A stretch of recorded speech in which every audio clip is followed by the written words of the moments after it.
When Christopher Columbus first encountered the peoples of the New World, he was deeply moved. For their part, the Taino Indians of the Caribbean thought that Columbus and his sailors were gods who had come from heaven. But within a single generation, the peaceful kingdom of the Taino Indians which Columbus first saw would be gone forever, wasted by disease, slavery, torture, and war. This new world that Columbus found was, in fact, a very ancient place, and the people he called Indios had lived upon the continent for thousands of years. Their ancestors were its true discoverers, Ice Age hunters who'd followed the rising sun east across the land bridge from Asia to discover a continent ruled by glaciers and great horned bison. When the ice melted, nomadic tribes pushed southward into the green heart of the continent, following the stars, the seasons, and the herds. They peopled the mountain ranges, the verdant river valleys, and the painted desert canyons. They fashioned languages and customs as varied as the feathers of the birds, yet between them ran spiritual roots buried deep in the earth. And then, after centuries beyond number, the white man came in search of wealth and power. 2 million Indians would endure 4 centuries of struggle before the sun finally set upon their free dominion. These European settlers came in wave upon wave to occupy Native American lands. In the bellies of their ships, the Europeans carried horses, guns, and disease. And in their hearts, they carried a belief in their destiny to rule the Americas from the Atlantic to the Pacific.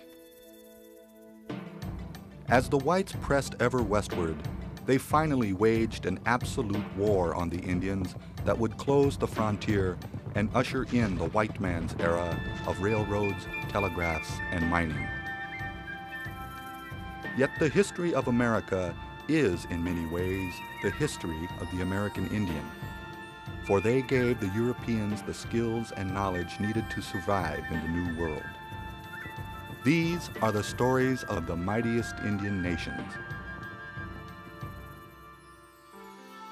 The Iroquois of upstate New York were a unique confederation of 6 Indian nations. Their great law of peace attracted the attention of American colonists who were forging their own new country. The Seminoles of Florida, who gathered together free Indians and black slaves fleeing the northern lands.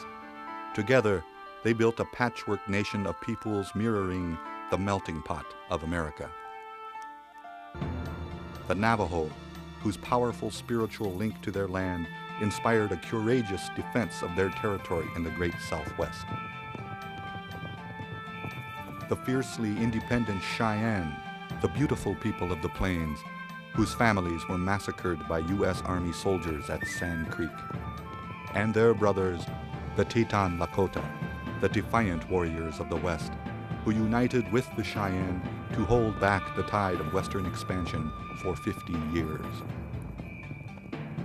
These stories tell only a part of the American Indians' history, yet they paint a picture of the vastness of their domain, the depth of their beliefs and hopes, and the brave defiance of these men and women as they walked into the evening of their time of freedom on this earth.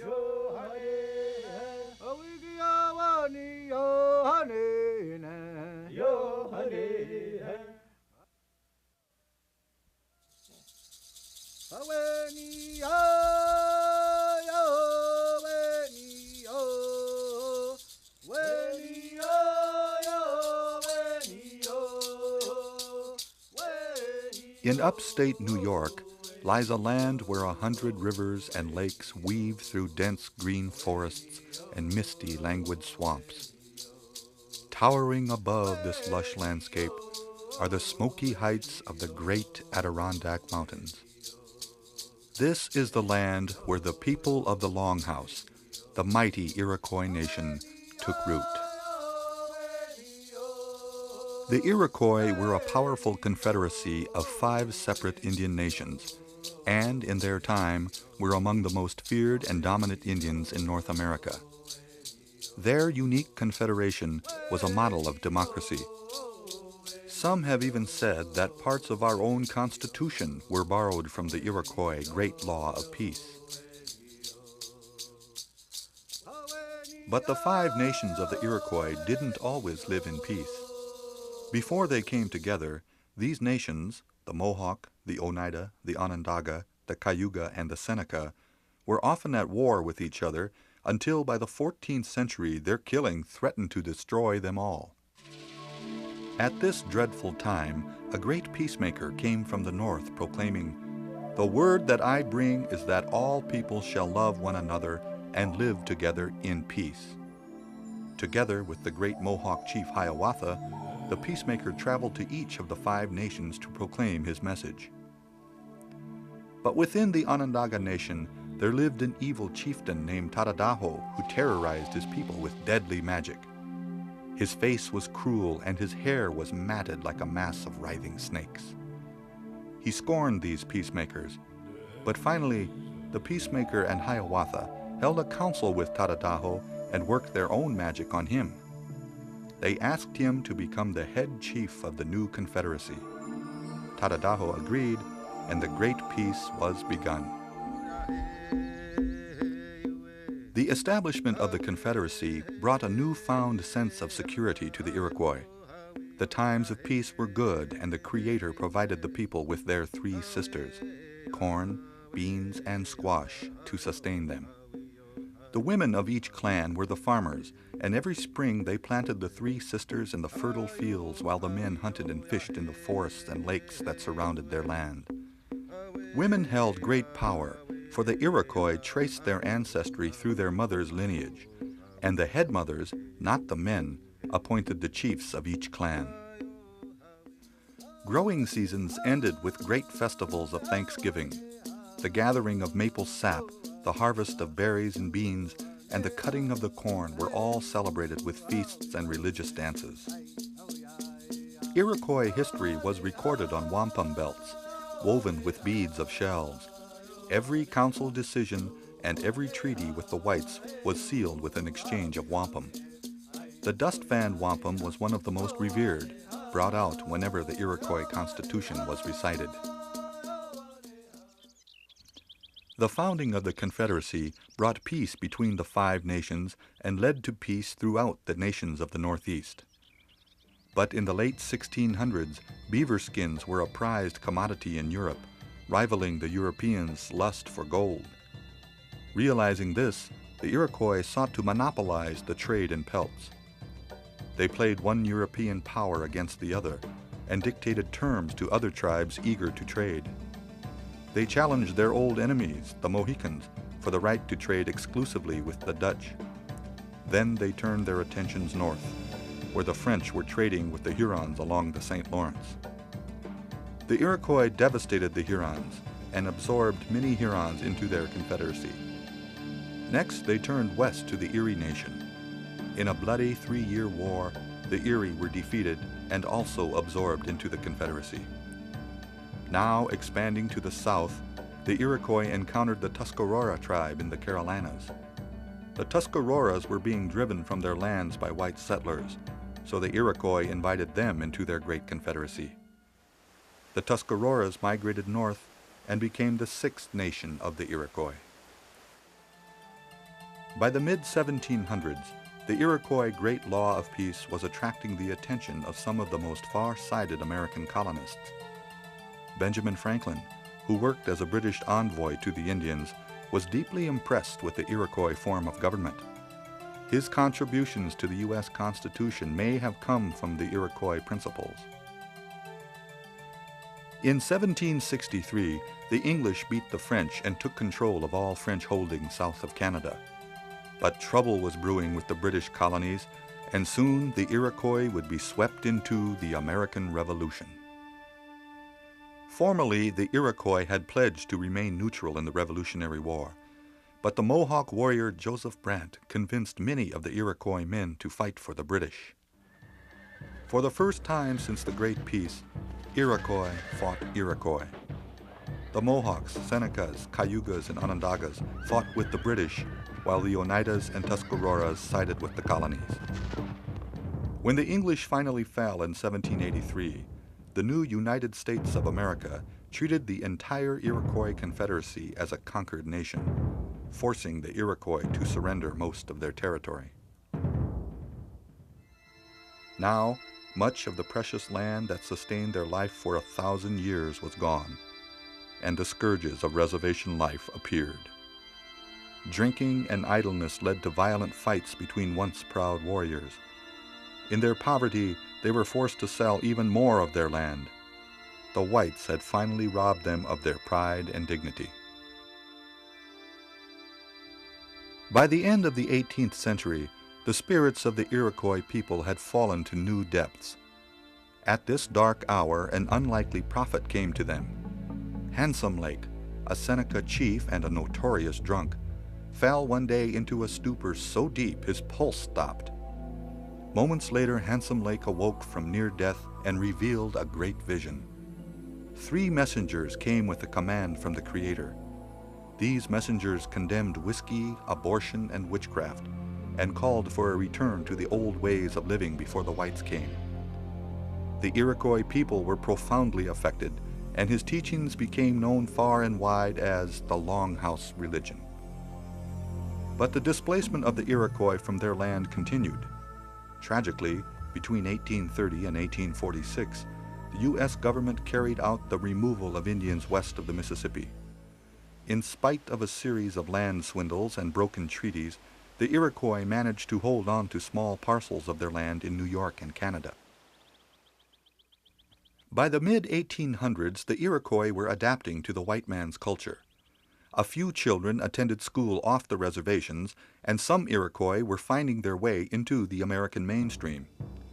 Eli S. Parker, a well-educated Seneca, enlisted in the Army during the Civil War and rose to the rank of Brigadier General.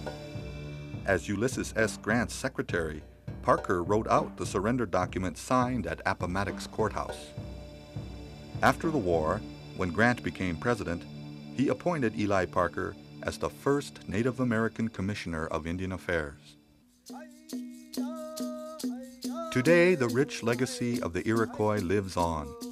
The great confederacy of 6 nations not only stamped its mark on American history, but also influenced the U.S. Constitution. The Iroquois also gave the country of Canada its name, from their word meaning community. The people of the Longhouse, once the mightiest confederation of Indians in North America, continue to burn their council fire and to hold on to their sacred unity. In that council flame burns the memory of 1,000 struggles and the sacrifice of countless chiefs and clan mothers who fought to keep their people free.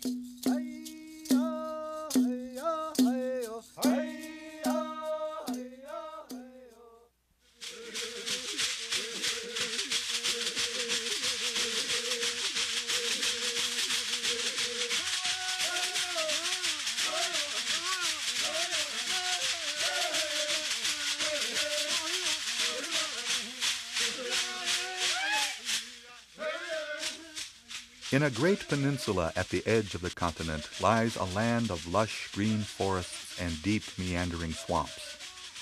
Bordered on the east by the mighty Atlantic and on the west by the Gulf of Mexico, this is Florida, land of the great Seminole Nation.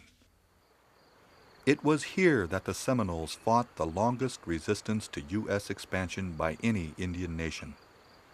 It took 3 wars, half the U.S. Army, and over $30 million to subdue the proud and defiant Seminole people.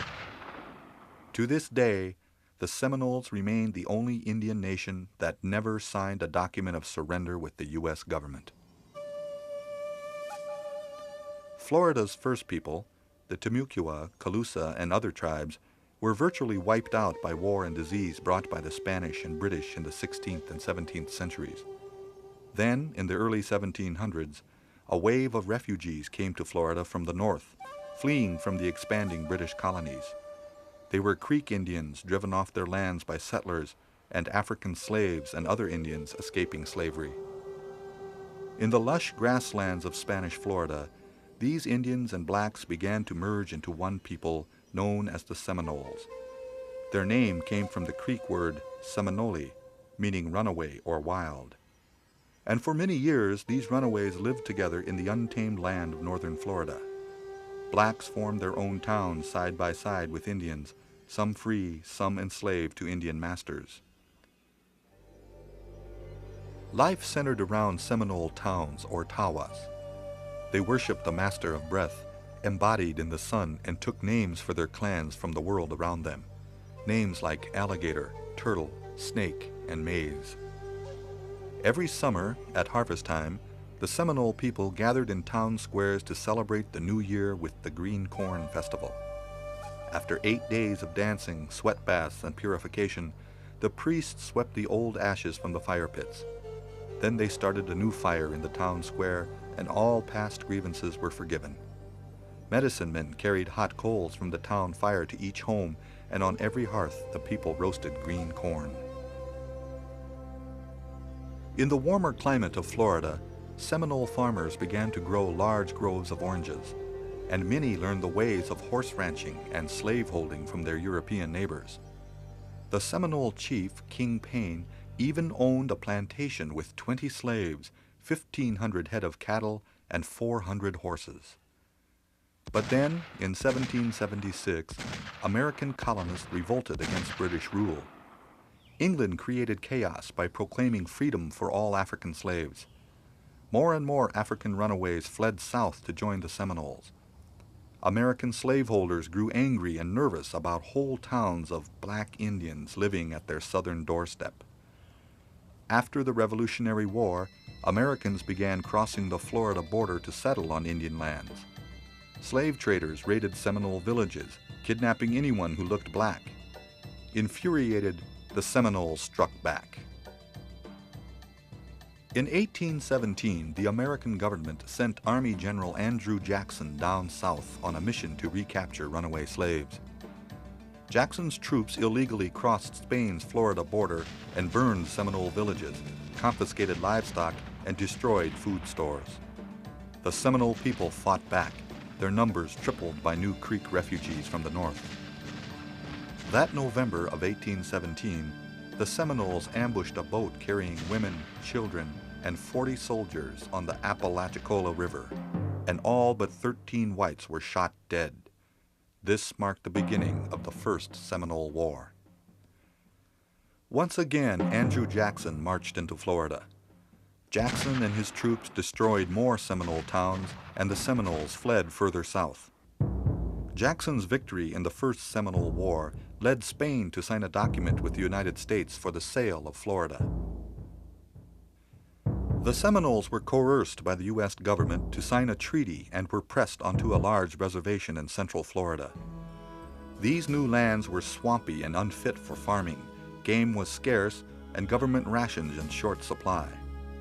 The officer in charge of the reservation reported, "They are in the most miserable situation, and unless the government assists them, many of them will starve to death." In this hour of desperation, one warrior rose to lead the Seminoles in their second war of resistance. His name was Osceola, and he soon became one of the great leaders in American Indian history. In 1834, the government tried to get the Seminole chiefs to sign a treaty for their removal to Oklahoma. Government agents spread the treaty on the table and waited tensely. Suddenly, Osceola jumped up and plunged his knife into the treaty, saying, "The only way I will sign is with this." A government agent named Wiley Thompson arrested Osceola, and the chief shouted as he was dragged away, "I will remember the hour. The agent has had his day. I will have mine." Osceola was soon released from prison, and with his great skill as a speaker, convinced his people that they must resist. In December of 1835, Osceola ambushed and murdered the Indian agent Wiley Thompson. That same day, Seminole chief Micanopy led an attack on government troops under the command of Major Francis Dade near present-day Ocala. 180 Seminole warriors ambushed Dade's infantry unit. The entire Army command was soon annihilated, with only 3 known survivors. The Dade Massacre was a shocking defeat for the U.S. Army and brought down the full fury of the government. The Second Seminole War had now begun. To the whites, Osceola said, "You have guns and so have we. Your men will fight and so will ours until the last drop of the Seminoles' blood has moistened the dust of our hunting grounds." At the end of a bloody and futile year of fighting, the U.S. had nearly one-half of its army in Florida. General Jessup called Osceola to meet under a flag of truce, but then double-crossed him and threw the great leader into prison in St. Augustine. 3 months later, broken-hearted and severely ill, Osceola died in prison in Fort Moultrie, South Carolina. Osceola's death was a horrible setback to the Seminole resistance, and the Army continued its relentless war against the people, pushing the Seminoles deeper and deeper into Florida's southern swamps and Everglades. Perhaps 500 Seminoles remained in Florida, nearly invisible in the deep swamps. Their lands often covered with water, they lived by hunting and gathering, and by raising vegetables in small plots above the waterline. They built elevated homes, and they learned to avoid the deadly water moccasins that occupied their swamps.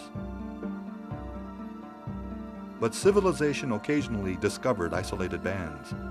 In 1855, in an effort to agitate the remaining Seminole people, a U.S. surveying party raided the garden of Billy Bowlegs, the last of the Seminole chiefs. The government agents confiscated what they could carry and burned the rest. Bowlegs led his people on in resistance against the army for 3 years, but finally, outnumbered and out of resources, Bowlegs and his followers surrendered and were sent west of the Mississippi. Yet several hundred Seminoles managed to stay behind in the vast, uncharted Everglades. The government finally gave up pursuit of these last free Seminole Indians, and to this day, they never formally surrendered. Like the melting pot that became America, the Seminoles are a patchwork of different peoples and cultures. They are Indians, African slaves, and other refugees united in a struggle to create a separate nation.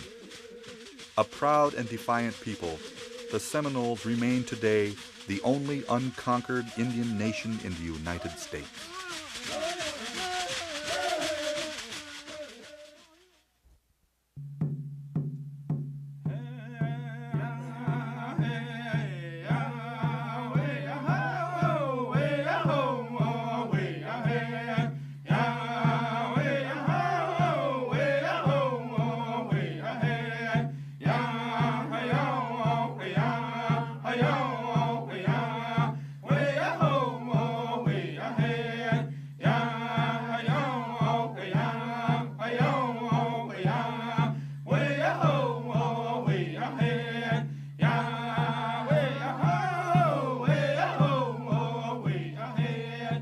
In the mystical land of the great Southwest, jagged pinnacles touch the clouds, and giant sandstone buttes rise dramatically from the desert floor.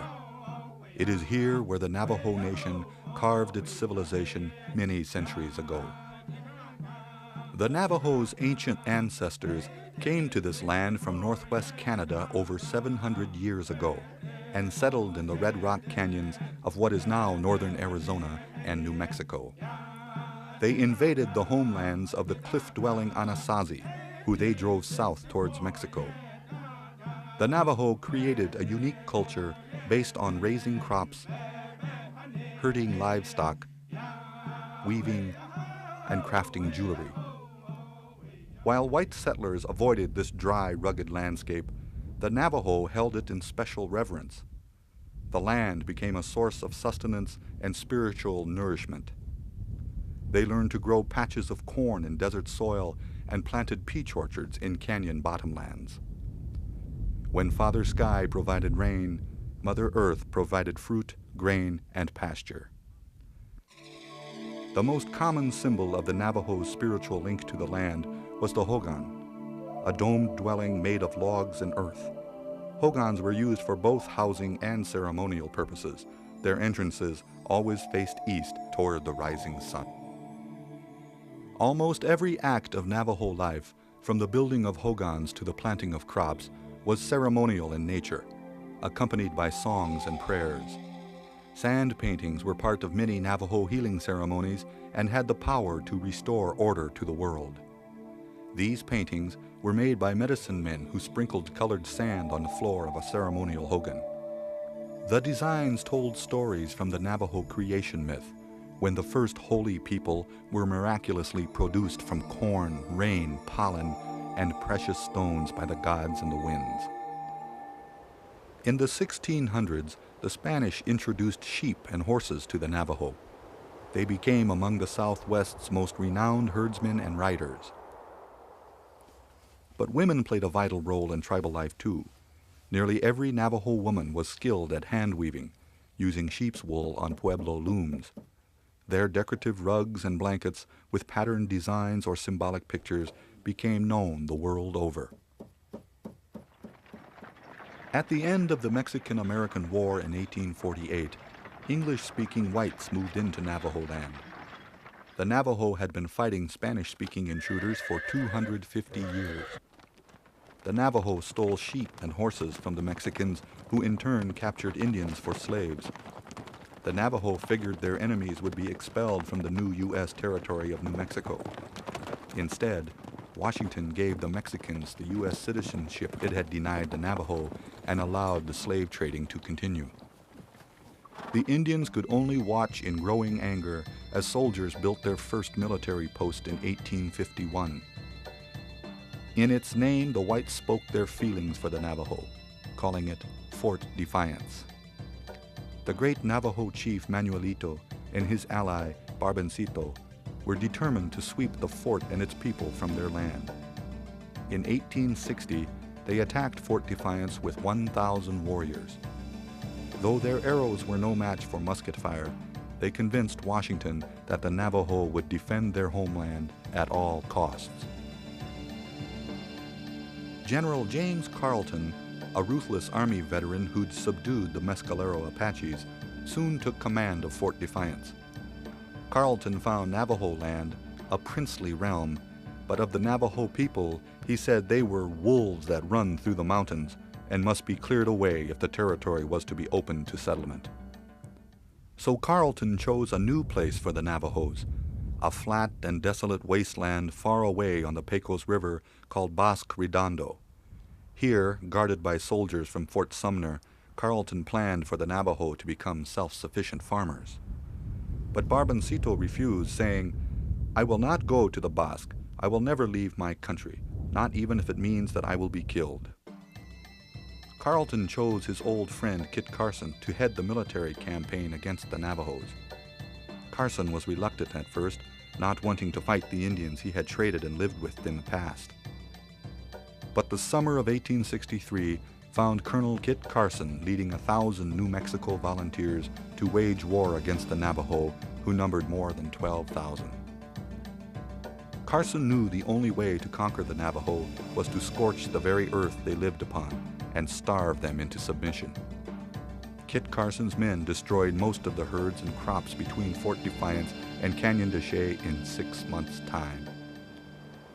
In January 1864, Carson led 300 soldiers into the sheer-walled reaches of Canyon de Chelly, the last Navajo stronghold. The soldiers burned hogans, slaughtered livestock, destroyed cornfields, took women and children captive, and killed the men with their muskets. Barboncito was captured, but Manuelito escaped with 4,000 members of his band. The 8,000 Navajo who'd surrendered set out on the Long Walk, a terrible 300-mile journey to captivity at Bosque Redondo. Hungry, homesick, and nearly naked against the cold, 200 Navajo died along the way to the wasteland that General Carleton considered a fine reservation. But Indians who escaped the reservation told of a barren, drought-stricken land where they lived like prairie dogs in burrows. Kit Carson continued to hunt those who were still free. In September 1866, Chief Manuelito and 23 hungry, ragged warriors surrendered at a military post in northwestern New Mexico. His band had resisted capture for more than 3 years, but now they were too exhausted to fight on. The days of the free Navajo Nation were over. By 1868, horrific reports of life at Bosque Redondo had created a public outcry. The land was desolate, the water unfit to drink, and government rations almost non-existent. 2,000 Navajo people died at the Bosque due to starvation and disease. "The sooner it is abandoned and the Indians removed, the better," said the reservation superintendent. And so, on June 1st, Manuelito, Barboncito, and 5 others met with Army Commander William Tecumseh Sherman to sign a treaty. When the Navajo leaders first saw Sherman, they were fearful of him because his face was the same as Carleton's, fierce and hairy with a cruel mouth. But his eyes were different. He had the eyes of a man who had suffered and seen much pain. Sherman told the Navajo, "My children, I will send you back to your homes." And so the government allowed the Navajo to return to a reservation in their old homelands.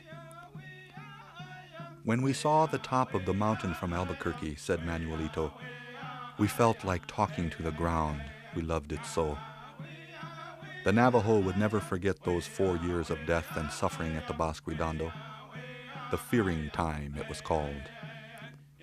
Over the years, the Navajo people fought countless battles to defend their territory and endured endless years of forced captivity. But they never lost their spiritual link to land. It is in this land and in the giant mountains that surround it and the sky above that the very soul of the Navajo can be found.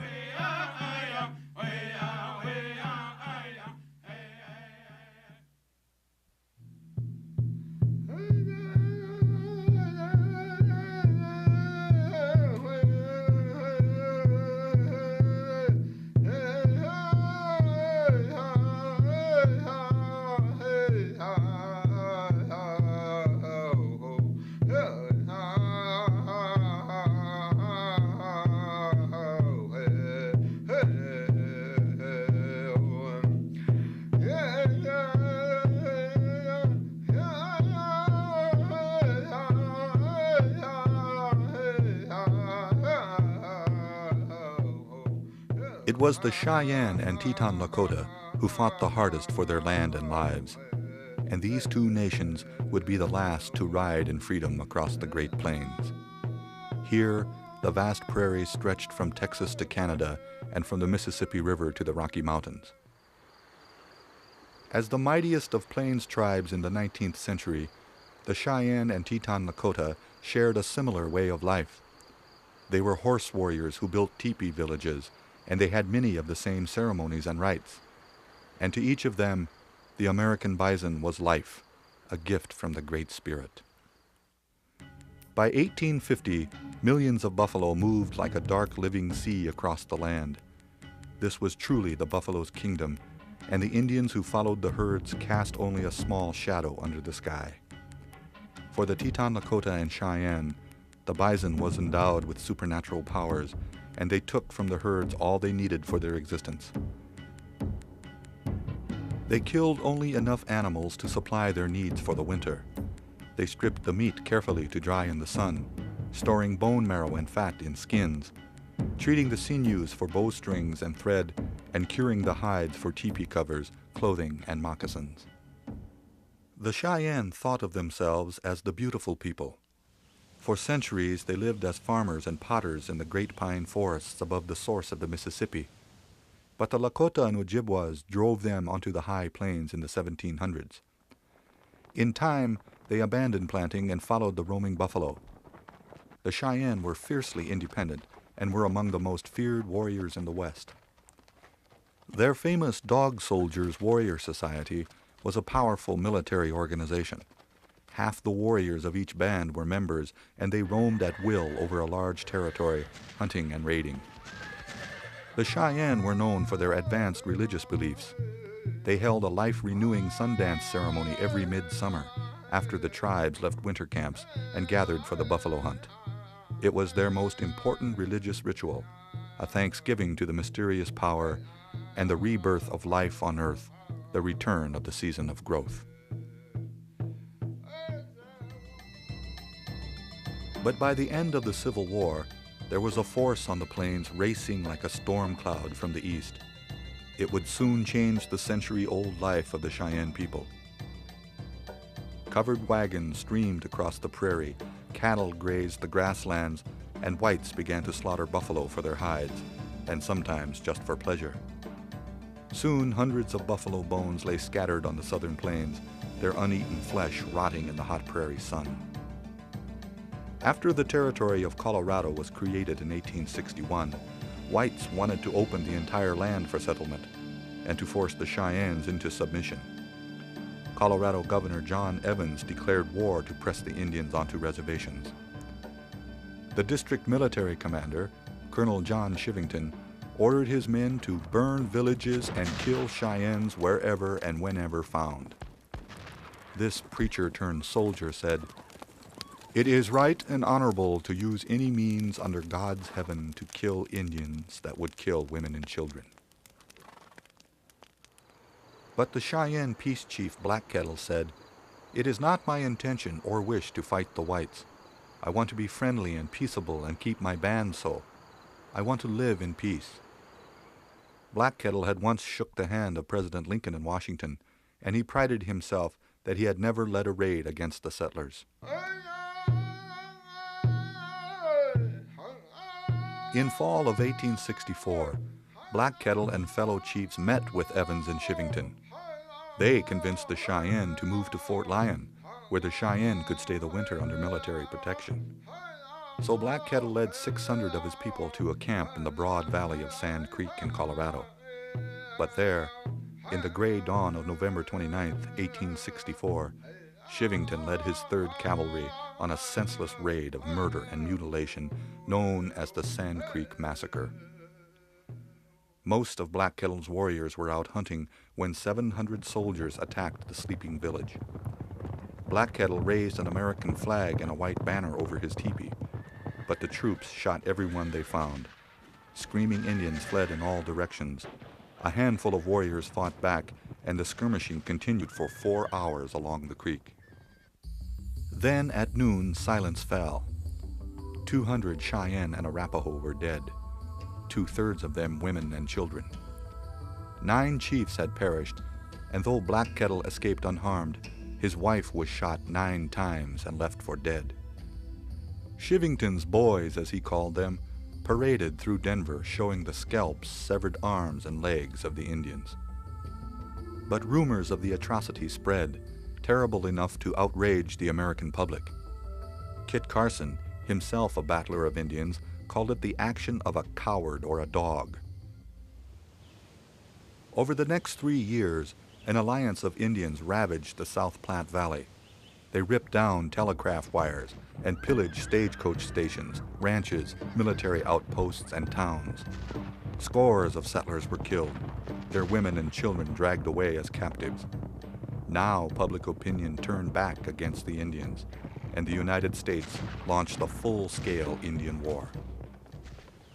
Black Kettle still hoped to spare his people, and he led 80 families to a refuge south of the Arkansas River. By 1868, the Kansas military commander, Philip Sheridan, was convinced that the Cheyennes had to be punished. Sheridan ordered the brash and flamboyant Lieutenant Colonel George Armstrong Custer to proceed toward the Washita River, the supposed winter seat of the hostile tribes, to destroy their villages and ponies, to kill or hang all warriors, and bring back all women and children. 4 years after Sand Creek, history seemed to be thrown into a cruel and endless loop. Custer's elite 7th Cavalry attacked a sleeping Cheyenne village south of the Arkansas River, where Black Kettle and his people were camped. In a matter of minutes, 103 Cheyennes lay dead, including the great Black Kettle and his wife.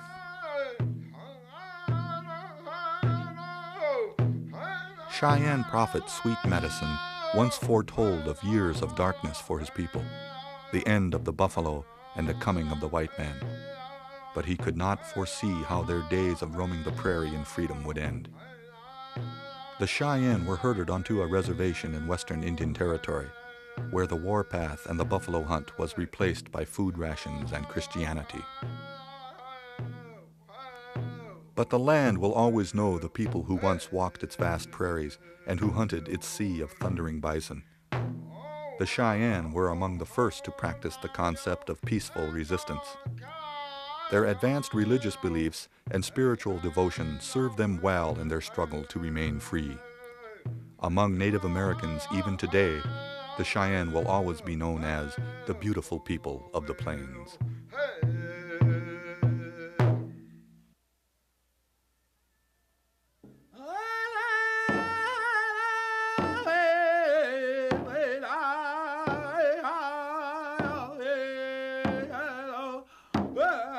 The most famous of North American Indians was the mighty Teton Lakota Nation.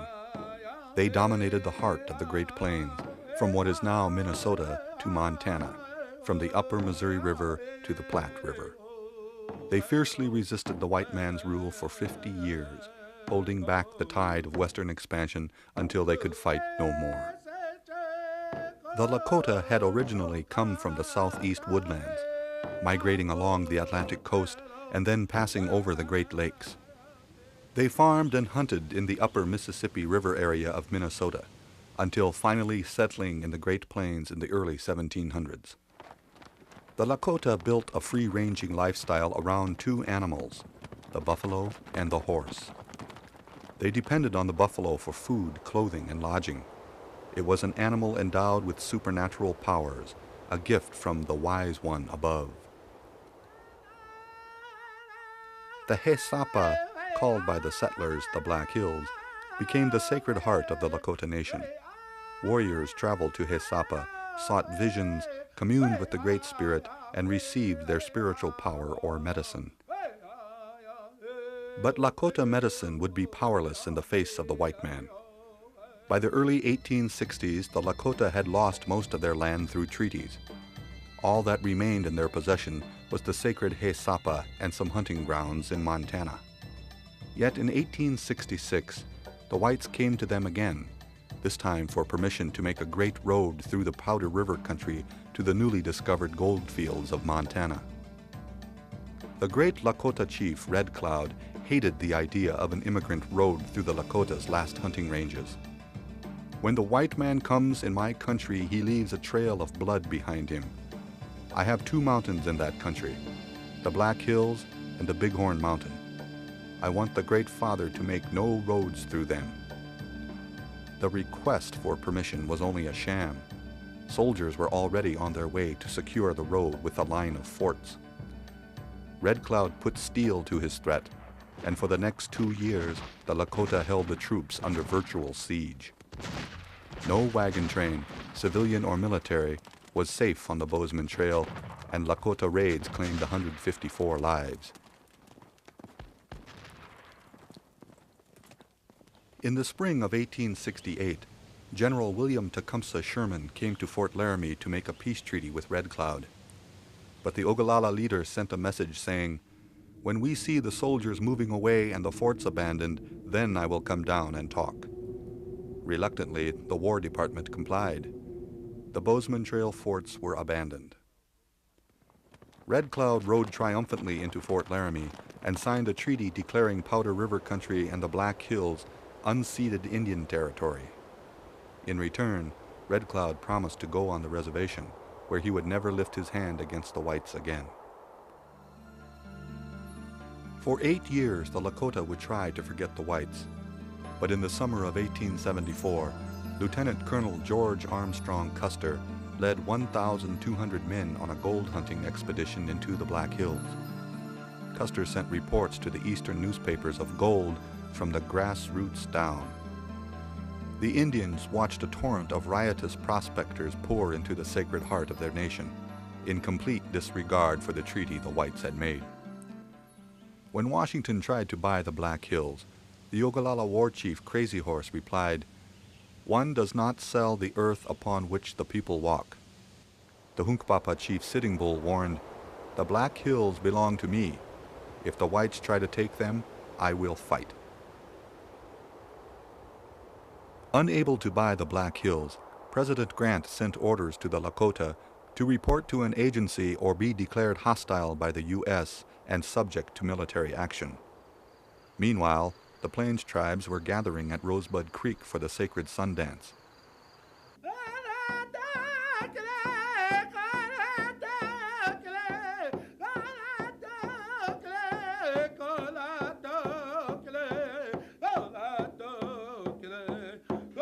Amidst the chanting and swirling warriors, Sitting Bull made 50 skin offerings in each of his arms until his blood flowed around him and he fell into a trance. When he awoke, he told of a vision. "I saw soldiers and some Indians on horseback, coming down like grasshoppers, with their heads down and their hats falling off. They were falling right into our camp." Soldiers were indeed coming. General Sheridan had ordered troops to southern Montana. The invincible George Armstrong Custer drove his exhausted 7th Cavalry through the rolling hills of Montana in a relentless search for the Indians. Finally, on the morning of June 25, 1876, Custer found his prey, camped in a valley of the stream the Lakota called Greasy Grass, but which the whites would remember as the Little Bighorn. Longhair Custer charged his soldiers straight into the Indian encampment. But 1,000 warriors led by Crazy Horse met Custer's troops, and on a ridge now called Custer Hill, Longhair's forces were swallowed up by Indians and were lost in the dust and smoke of history. Sitting Bull's vision had been fulfilled. The Indians soon broke into small bands and scattered to the winds. Crazy Horse's Ogallala kept up their attacks, and Sitting Bull led his Hunkpapas to Canada. That fall, the Lakota were forced to sign away their right to the Powder River and Haisapa. The government said that they had violated the treaty by going to war with the U.S. Promised a reservation in the Powder River country, in May of 1877, Crazy Horse marched his band of starving Ogallalas to Fort Robinson. They came singing peace songs, and Crazy Horse threw down 3 rifles, giving up the warpath forever. But as Crazy Horse was brought into Fort Robinson, a soldier bayoneted him in the back.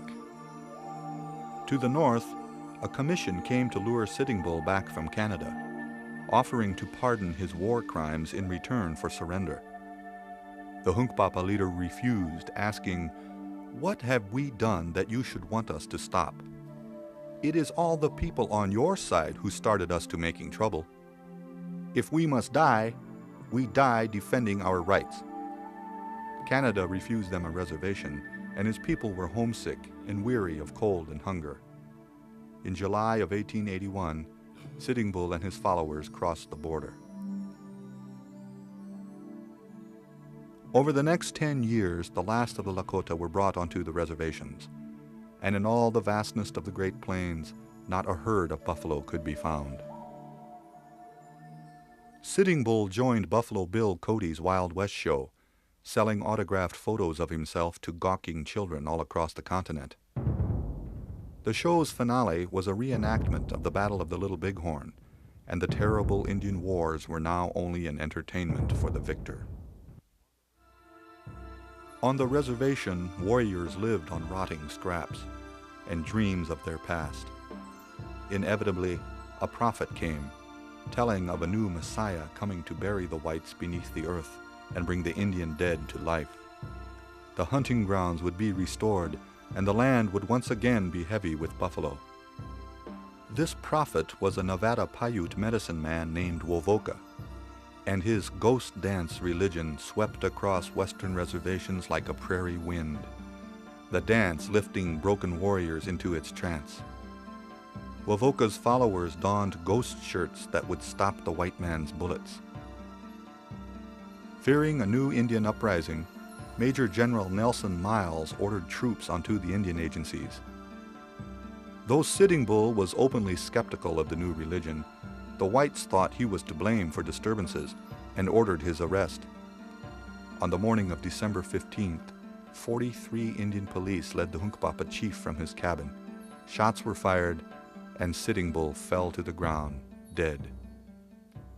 Another band of soldiers had gone in search of the Miniconjou chief Bigfoot, whose people had gone to the Badlands where they could perform the ghost dance without fear. The Bluecoats caught up with them, and the Indians and the soldiers camped for the night beside Wounded Knee Creek. 500 soldiers stood guard over 350 men, women, and children. At sunrise, the army began disarming the Indians. Somehow, a rifle went off and a soldier fell dead, and both sides opened fire at once. The army cut down half the men with its first volley, and rapid-fire cannons rained shrapnel from the hills. Indians ran and were shot down like buffalo. When the smoke blew away, 153 men, women, and children of the Lakota Nation lay dead, their blood flowing together with 25 corpses from the 7th Cavalry. The ghost shirts had been powerless, and the snows fell for 2 days, softly muffling the moans of the dying. On New Year's Day of 1891, the frozen dead of Wounded Knee were gathered in wagons and buried in a mass grave. Lakota shaman Black Elk said many years later, "I can still see the butchered women and children lying heaped and scattered, and I can see that something else died there in the bloody mud and was buried in the blizzard. A people's dream died there. It was a beautiful dream." But the legacy of the Teton Lakota still commands deep respect and admiration today. Their fight for survival against the U.S. Army at Little Bighorn created a legend, yet ultimately led to their final defeat. The spirit of the Lakota, a proud people who poured forth their blood to preserve a way of life, will endure long after the stories of battle are forgotten.